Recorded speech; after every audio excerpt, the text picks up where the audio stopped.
Hi. ബർമിംഗ്ഹാമിലുള്ള Frankfurt Christmas market ഒരു iconic holiday ഇവൻ്റാണ്. 1997 ബർമിംഗ്ഹാമും അതിൻ്റെ twin സിറ്റിയായ ഫ്രാങ്ക്ഫർട്ടും കൂടെ ഒരു ചെറിയ പാർട്ട്ണർഷിപ്പിൽ തുടങ്ങിയതാണ്. തുടക്കത്തിൽ വെറും 10 സ്റ്റോൾ മാത്രം ഉണ്ടായിരുന്ന മാർക്കറ്റ് 2001 24 സ്റ്റോളുകളോടെ വിക്ടോറിയ സ്ക്വയറിൽ മടങ്ങി വന്നു.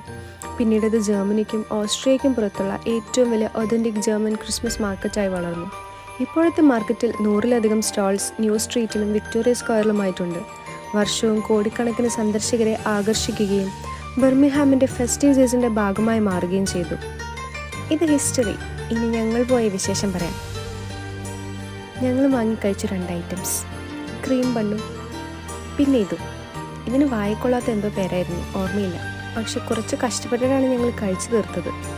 ക്രീം ബൺ കടിച്ചു നോക്കിയപ്പോൾ അതിൻ്റെ ഉള്ളിൽ ക്രീമില്ല. ഞങ്ങൾ ചതിക്കപ്പെട്ടു എന്നോർത്ത് അപ്പുറത്തെ സൈഡ് കടിച്ചപ്പോൾ കിട്ടി മക്കളേ.